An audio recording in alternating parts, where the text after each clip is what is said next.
Good evening and welcome to the KBIG Nightly News Hour. I'm Henry Silver. Our top story tonight is an in-depth look at the legendary Bigfoot or Sasquatch. The mystery surrounding this creature's possible existence has captivated people across North America for centuries.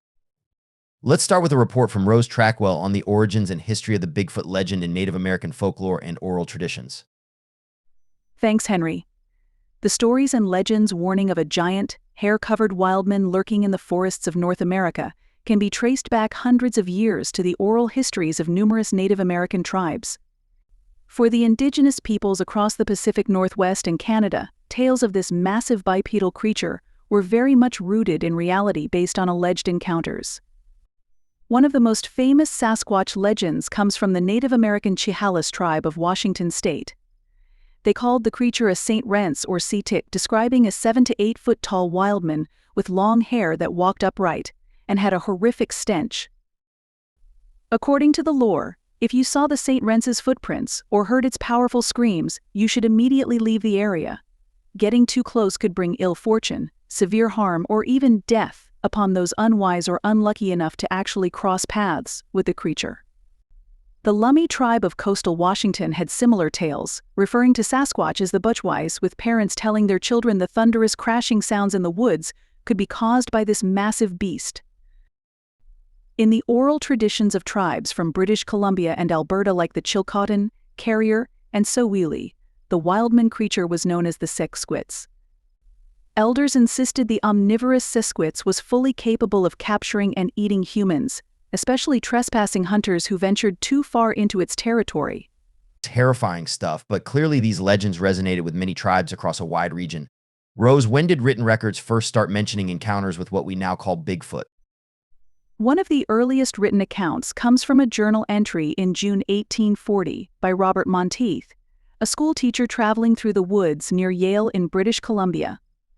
He recorded being met with contemptuous indifference by local indigenous guides when he tried asking about the strange noises and allegedly bunch of monkeys milling about nearby. Some researchers think Monteith was describing sightings of what we now call Sasquatch, though his guides clearly shrugged it off as nothing out of the ordinary in those wilderness areas. Over the next few decades, there were scattered reports in newspapers and journals of allegedly encountering massive wildmen or hairy giants. Then in the late 1950s, sightings seemed to pick up, with a famous case in 1958, when road construction workers claimed to see an 8-foot-tall beast near Bluff Creek, California. This launched a media frenzy and the start of the modern-day Bigfoot phenomenon. And of course, no discussion about Bigfoot would be complete without mentioning the famous Patterson-Gimlin film footage from 1967. Let's take a look at an excerpt from that. That's right, Henry. The Patterson-Gimlin film from Northern California remains perhaps the most crucial and controversial piece of potential evidence in the Bigfoot debate. The roughly 60 seconds of footage appears to show a large, hairy, bipedal creature quickly walking through a forest clearing before turning its head to look directly at the camera. For years, it has been scrutinized frame by proponents who insist it depicts an unknown creature that must be Bigfoot. Skeptics and special effects experts contend the being looks unmistakably like a person wearing an ape suit costume. The identities and potential motivations of the filmers have also been called into question. Regardless of where you stand on its legitimacy, the cultural impact and notoriety of this specific piece of footage is undeniable in keeping the Bigfoot mystery alive and driving further search efforts. We'll have to take a break, but when we come back, more on the physical evidence said to support Sasquatch's existence and the reasons mainstream science remains so skeptical. Welcome back. We're taking an in-depth look at the legend of Bigfoot tonight on the KBIG News Hour. Joining us now is Dr. Jessica Ramirez, a biological anthropologist from Redwood University and leading skeptic when it comes to Sasquatch. Dr. Ramirez, thanks for being here. Thanks for having me, Henry. Let's start with what Bigfoot proponents and researchers often cite as the most compelling physical evidence suggesting this creature could be real. What are we looking at here?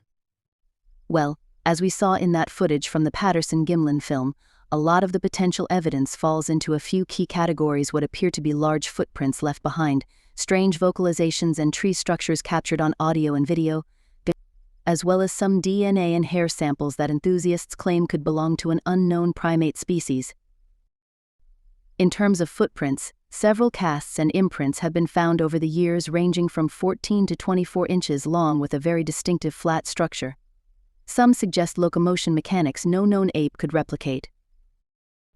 As for audio and video recordings, there are numerous examples of loud howls, knocks, and even what's been called Sasquatch nest structures made of interwoven branches and bushes. Believers insist these were made by Bigfoot creatures in the wild. And then you have organic material like hair, blood, and tissue samples that have been submitted for DNA analysis. A few studies, most infamously the one from the team at Dexter's Bigfoot Research Ranch in 2014, claim to have sequenced full nuclear genomes from these samples, showing they came from an unknown hominin species. But I imagine the scientific community has pushed back significantly on a lot of these supposed pieces of evidence over the years. Oh, absolutely, Henry. I think it's safe to say the overwhelming consensus from mainstream science is that there is still no indisputable, empirical proof whatsoever of Bigfoot's existence based on the evidence brought forth. The 2014 Dexter's DNA study you mentioned has been torn apart by experts for lack of publicly available methodology, data, and legitimate peer review. Most hair and tissue samples attributed to Bigfoot have turned out to be from known animals like bears, raccoons, or even humans when properly analyzed. As for video and audio recordings of vocalizations, tree structures, or large footprints, extraordinary claims require extraordinary evidence. So far, most scientists believe everything can be logically explained as natural occurrences, hoaxes, or misinterpretation of known species and environmental factors.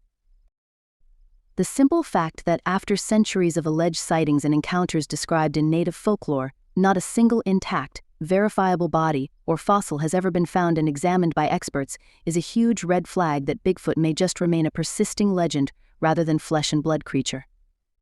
So in your view, what would it take to change the skeptical stance of the mainstream scientific community? What kind of definitive proof would be needed? An excellent question, Henry. As someone who approaches this topic from a biological anthropology and evolutionary primatology perspective, I think most experts would need to thoroughly analyze an actual body and skeletal remains before even considering an entirely novel primate species like Sasquatch or Bigfoot.